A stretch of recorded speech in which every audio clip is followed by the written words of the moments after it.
vida em rodadas de cerveja. Eu viajava sem sequer sair da mesa, nestas boates de mulheres tão formosas. Eu conheci pessoas tão maravilhosas que, como eu, estavam desgraçando a vida entre as drogas e a bebida, por não conhecer Jesus. E hoje eu passo as madrugadas nas vigílias, oro por suas famílias, peço a Deus pra lhes guardar. Aos meus amigos das noitadas, daquelas loucas madrugadas, venho dizer que Jesus Cristo ama você. Eu peço a Deus em oração pra que Ele estenda a sua mão pra libertar você dessa escravidão. Quando eu bebia pra afogar as minhas mágoas, elas nadavam nos meus olhos rasos d'água. Nestas prisões sem grade vi coisas incríveis, vi prisioneiros com algemas invisíveis, que como eu tentavam buscar alegrias nas loucuras, nas orgias, por não conhecer Jesus.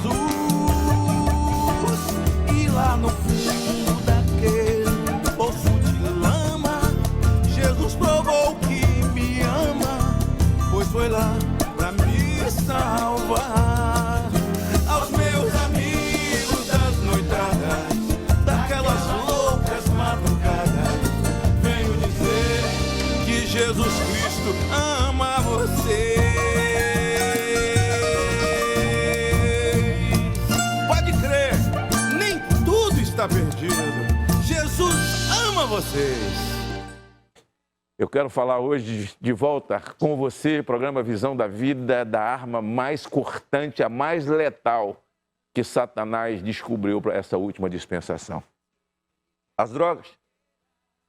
Quando alguém é drogado numa família, a destruição não é pessoal e não é só dele. Se fosse.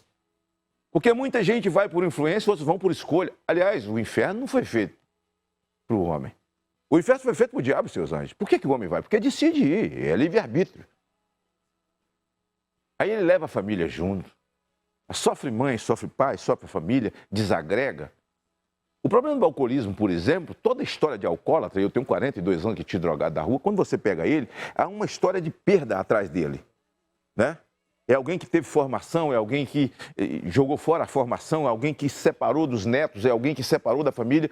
E a bebida alcoólica, que é o grande vilão de tudo isso, porque no país, na minha experiência, de cada 50 viciados em cocaína que eu recupero, eu só consigo recuperar um bêbado, porque o que bebida alcoólica, o teu alcoólico faz no sistema nervoso central, não se explica, né? Então, o que nós temos hoje é os esquerdopatas. E quando se fala nisso, pensa só nos últimos governos dessa esquerda que aí esteve, que graças a Deus tive o privilégio de participar da explosão da ponte do viés ideológico para libertar esse país cristão. É uma nação católica. Esse país é majoritariamente cristão. A maior nação católica do mundo é aqui. Então é a nação de católicos, de evangélicos, de espíritas, de pessoas que a gente diverge doutrinariamente, mas que convergimos na luta pela vida, na luta pelos valores, na defesa dos nossos filhos, na defesa das nossas crianças. E cada dia mais, quanto mais cedo se usa droga. O incentivo pela via da escola, a tentativa de desmoralizar os valores dados em casa por mãe e pai, na tentativa de dizer que o professor que é doutrinado, e eles fizeram da escola, a escola, um partido. E o professor, então, doutrina na tentativa de destruir valores cristãos aprendidos em casa, valores cristãos judaicos, que é a nossa formação cristã do Brasil. Então, o problema do Brasil, eles fazem discursos inflamados até, essa cambada, de que é educação. Não é verdade. Quem educa é pai e mãe. Janela abre o conhecimento, janela é aberta na escola. E o professor de geografia tem que ensinar geografia, o de ciência tem que ensinar ciência, de matemática tem que ensinar matemática. O professor não tem que ensinar meu filho dar aula sexual para ele. Não tem que falar para ele sobre a sua sexualidade ou da sua puberdade, ou ensinar ele a libertinagem. Porque o que nós vimos agora, muito perto de nós, é professor ensinando garotos na escola, professor, a fazer sexo oral. Era o Ministério da Saúde fazendo cartilha, ensinando até como fabricar um cachimbo de crack.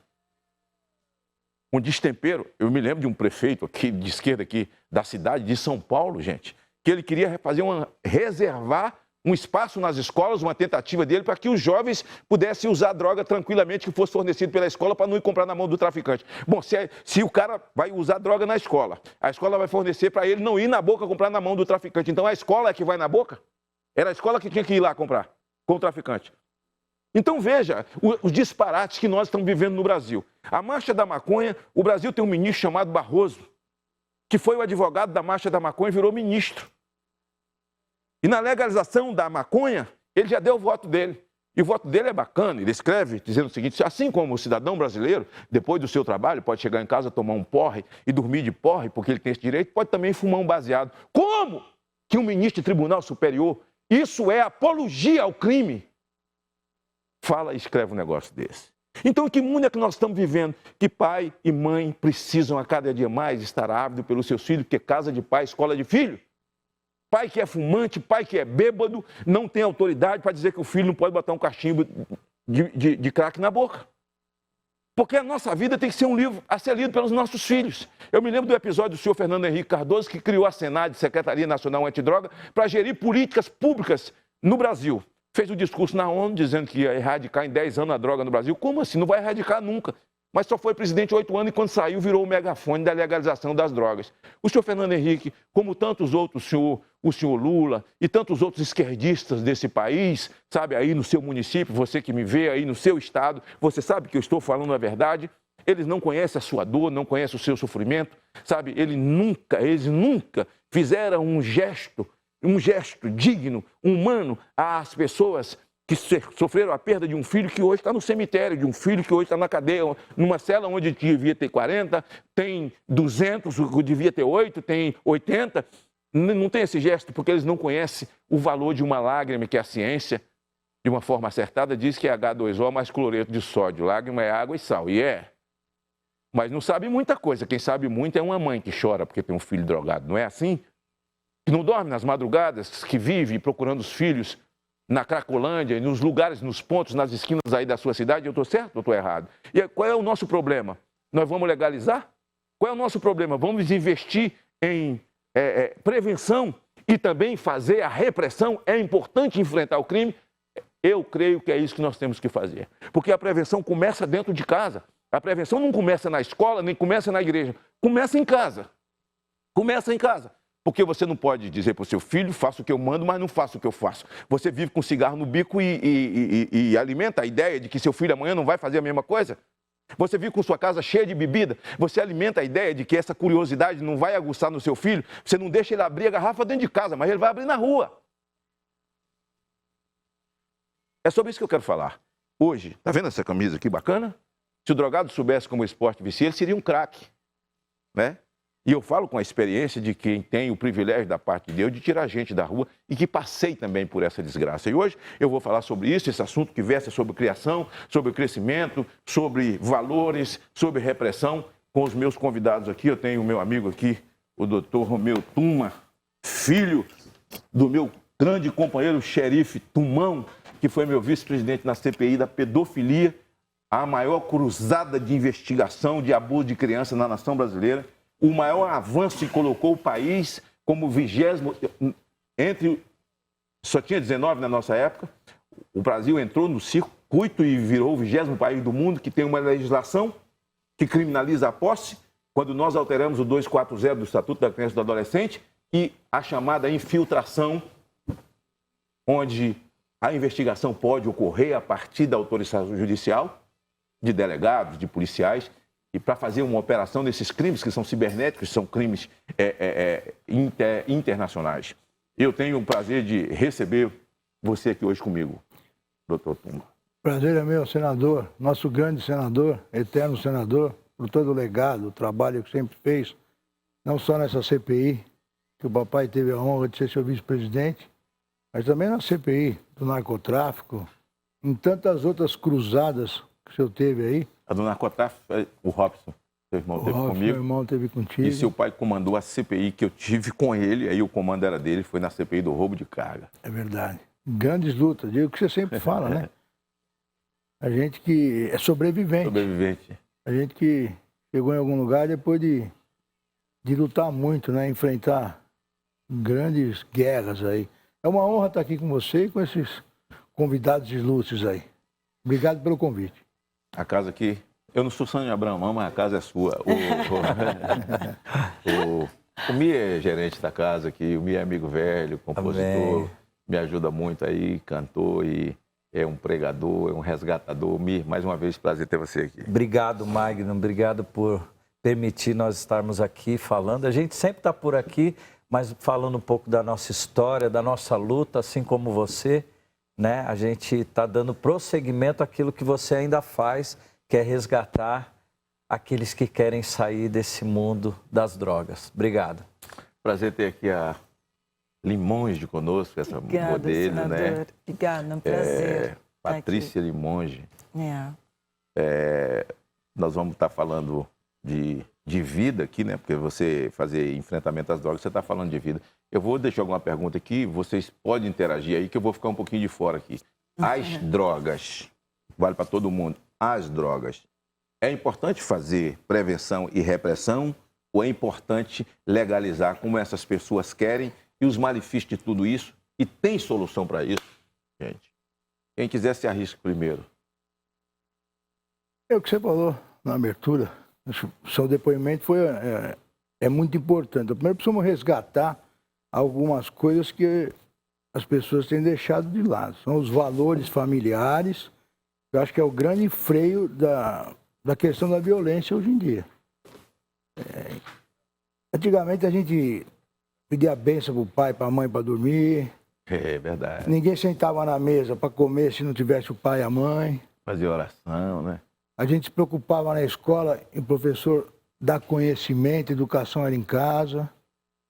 Depois que isso mudou, quer dizer, você não espera o pai para comer, não espera a mãe para comer, enfrenta o professor está preocupado e às vezes não é culpa dele, é cobrado pela direção da escola, pelo delegado de ensino, pelas próprias autoridades, a falar de assunto que não é competência dele, vai se meter na criação.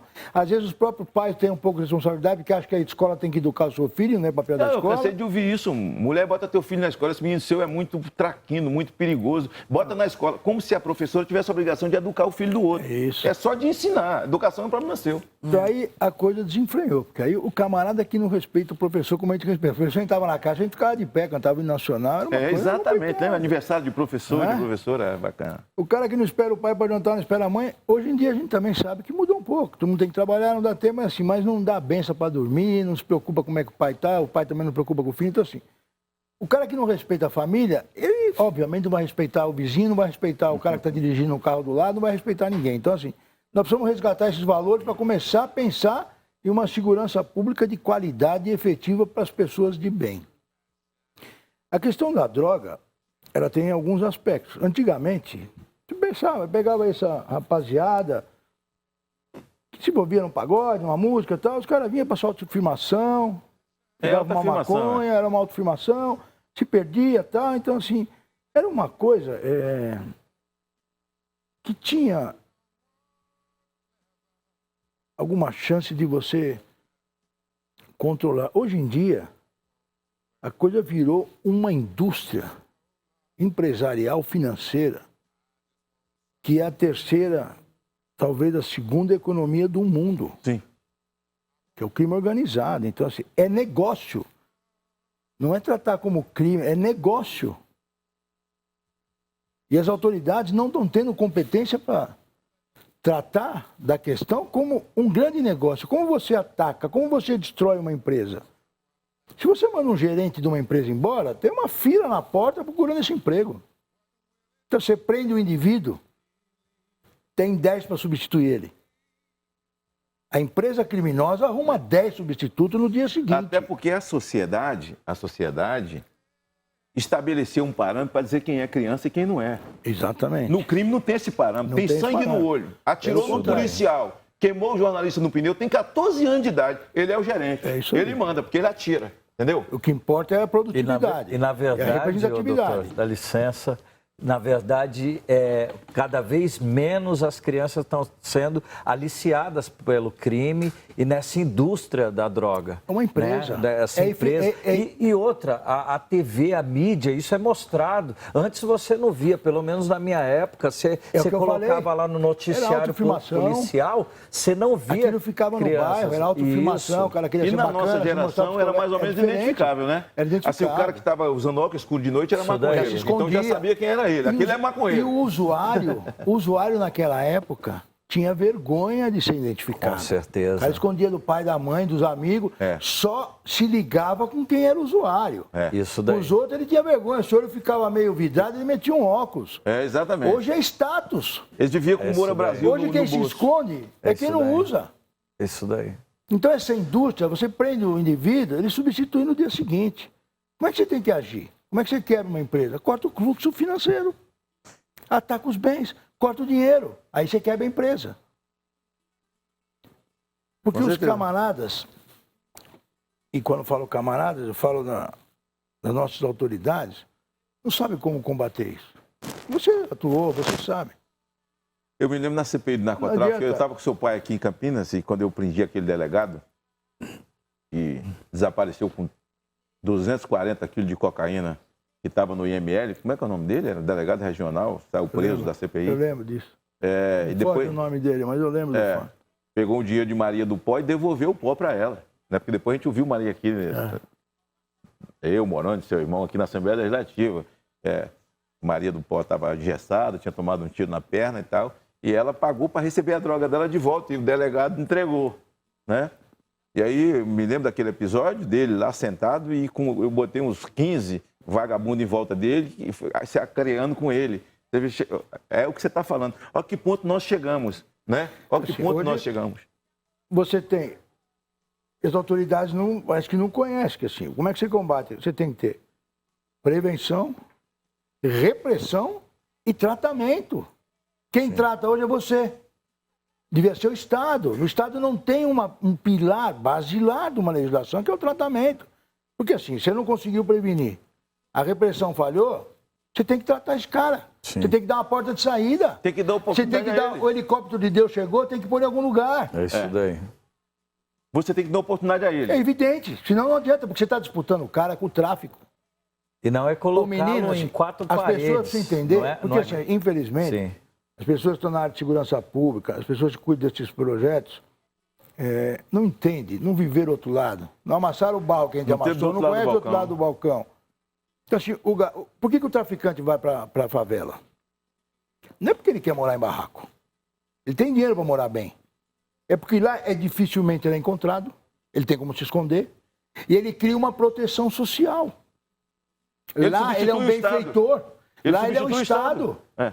Lá ele é o Estado. Isso. O garoto vê no traficante, ele não vê o cara como bandido, ele vê um cara que está andando com Herói. ouro no pescoço, Protetor, com bacana, né? um tênis bacana, ele vê naquele cara o jogador de futebol que a gente vê na TV, ele Exatamente. quer ser aquele cara. Verdade. Pô, eu quero ser isso. É o cara que paga enterro, é o cara que paga a festa consegue- da comunidade, Isso, ele que dá paga festinha aqui, médico. ele tem um tênis que eu queria ter, ele tem uma corrente que eu queria ter, ele ajuda a minha mãe a comprar o leite, ele dá proteção aqui na minha casa. Eu quero ser isso no futuro.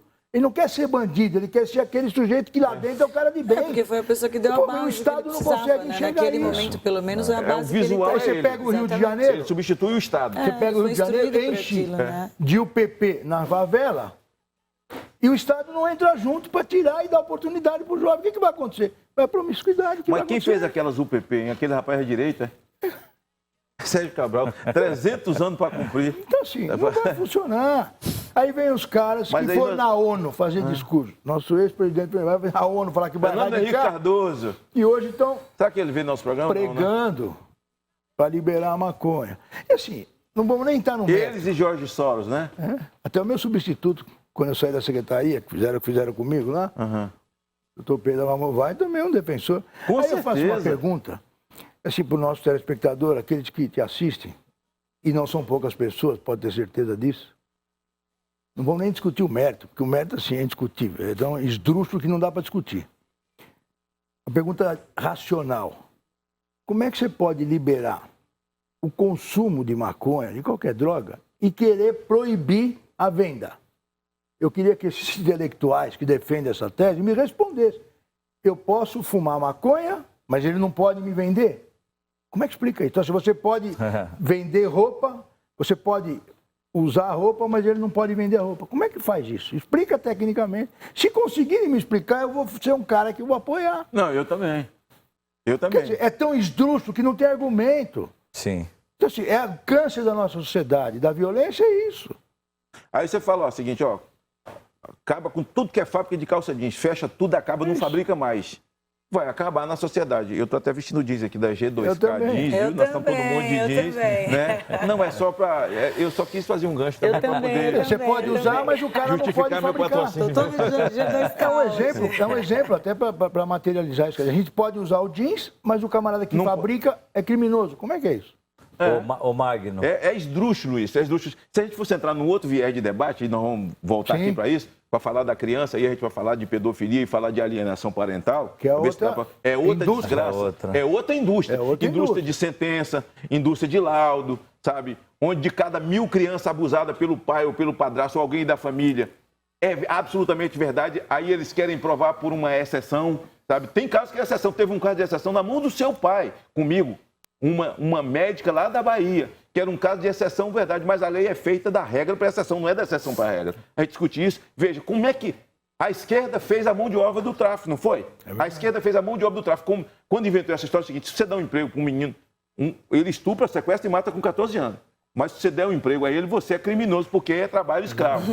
Então é o seguinte, se esse menino não pode entrar no shopping, comprar um tênis, comprar um sorvete, sabe? Comprar uma camiseta para ele, é mão de obra do tráfico. Mas esse menino podia ter carteira assinada, porque eu tive carteira assinada aos 13. Eu também. Não estou morto, estou aqui, certo? Trabalhei, todo mundo da minha geração, Naquele você está aqui. E hoje não. O cara que dá um emprego para um menino desse, ele é criminoso. O pai que põe para trabalhar é criminoso, é trabalho escravo. Se o cara tem alguma empresa, algum supermercado, ele não arruma mais empréstimo, ele vai preso porque... Então, foi toda uma coisa armada. Presta atenção que é armado. Então, é o seguinte, trouxeram os meninos para virar mão de obra do tráfico. Então, essa mão de obra é porque ela não pode estar no mercado de trabalho, porque aquele que pode gerar o serviço para ele, esse vira criminoso. Sabe o que é isso, senador? Esses caras nunca encontraram um pai e uma mãe na madrugada, chorando, pedindo ajuda para tirar o filho de um vício. E lá buscar no Cafofo, lá, né? Esses caras Deixa eu só falar, o senhor falou com muita maestria referente à questão de segurança. Você falou a palavra maestria segurança, certo? Isso. Então vai cantar no outro bloco, a gente começa aí na maestria segurança. Vai lá.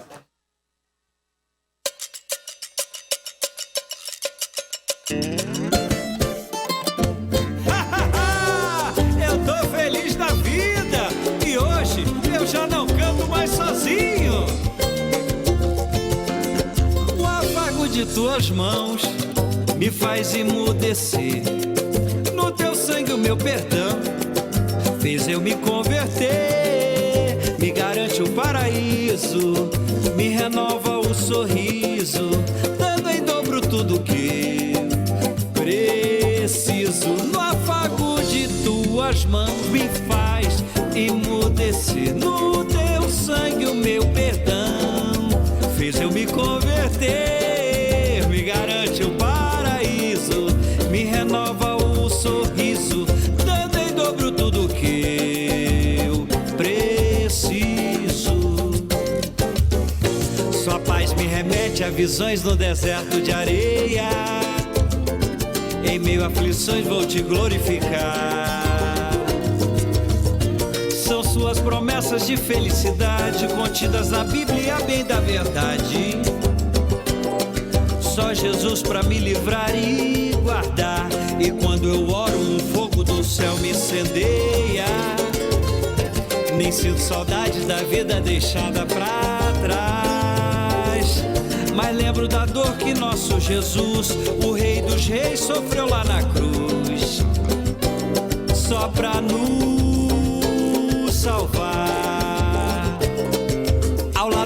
Deus, felicidade é o que há. Tristeza e rancor nem vem pro lado de cá. Foi Deus quem falou, vida plena, temos que desfrutar. Ao lado de Deus, felicidade é o que há. Tristeza e rancor nem vem pro lado de cá. Foi Deus quem falou, vida plena, temos que desfrutar. O afago de tuas mãos me faz emudecer. No teu sangue o meu perdão fez eu me converter. Me garante o paraíso, me renova o sorriso, dando em dobro tudo que eu preciso. Sua paz me remete a visões no deserto de areia. Em meio a aflições vou te glorificar. São suas promessas de felicidade contidas na Bíblia, bem da verdade. Só Jesus pra me livrar e guardar. E quando eu oro, um fogo do céu me incendeia. Nem sinto saudade da vida deixada pra trás, mas lembro da dor do nosso Jesus. O Rei dos Reis sofreu lá na cruz, só pra nos salvar. Ao lado de Deus, felicidade é o que há. Está escrito na Bíblia, João 10:10, parte B. Desfrutar. Ao lado de Deus, felicidade é o que há. Tristeza e rancor nem vem pro lado de cá. Foi Deus quem falou, vida plena, temos que desfrutar. Ao lado de Deus, felicidade é o que há. Tristeza e rancor nem vem pro lado de cá. Foi Deus quem falou, vida plena, temos que desfrutar. Ao lado de Deus, felicidade é felicidade. Felicidade é uma cidade que existe lá no céu, é o paraíso.